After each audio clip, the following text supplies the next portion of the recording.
வணக்கம் நண்பர்களே, இன்றைக்கி நம்ம வந்து பார்ப்பது வந்து பார்த்தோன்னாங்க, ரொம்பவுமே பழமை மாறாமல் அந்த காலத்தில் இருந்த நம்ம ஆட்டுக்கள் தாங்க. ஸோ இந்த ஆட்டுக்களில் தான் வந்து பார்த்திங்கன்னா நம்மளுடைய தாத்தா பாட்டி முப்பாட்டன் எல்லாமே வந்து பார்த்திங்கன்னா மிக பிரமாதமாக வந்து ஆட்டி குழம்பு வச்சு எல்லாம் சாப்பிட்டாங்க. ஸோ இது வந்து பார்த்திங்கன்னா ஒரு பெரிய பாறாங்கல்ல எப்படி உருவாக்கி வைக்கலாம்னு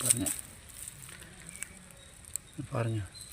வா, இன்றைக்கி தான் மிக்ஸி கிரைண்டர் அந்த மாதிரிலாம் வந்து நம்ம வந்து சாந்து அரைச்சி சாப்பிட்றோங்க. பட் அந்த காலத்துலலாம் வந்து பார்த்திங்கன்னா நம்ம தாத்தா பாட்டி காலத்துலலாம் வந்து பார்த்திங்கன்னா எவ்வளோ பெரிய கல்லை வந்து பார்த்திங்கன்னா அழகாக வந்து செதுக்கி இதில் வந்து ஆட்டி குழம்பு வச்சு சாப்பிட்ருக்காங்க பாருங்கள். ஸோ இதில் தான் வந்து பார்த்திங்கன்னா நமக்கு வந்து எந்த ஒரு நோயும் இல்லாமல் அந்த காலத்தில் வந்து 100 வருஷம் 120 வருஷம் வாழ்ந்தாங்க. பட் இன்றைக்கெல்லாம் இந்த மிக்ஸி கிரைண்டரில் வந்து செஞ்சு சாப்பிட்டு இன்றைக்கெல்லாம் சக்கரை நோயை வந்து வாங்கி வச்சுருக்கோம். ஸோ முடிஞ்ச வரைக்கும் வந்து பார்த்திங்கன்னா ஆட்டுக்கல்லில் வந்து நீங்கள் வந்து ஆட்டி சாப்பிடுங்க. ஆட்டுக்கல் ஆட்டுவதால் பெண்களுக்கு இதே நோயும் வந்தது கிடையாது. ஸோ அது ஒரு ஐதீகம். தேங்க்யூ.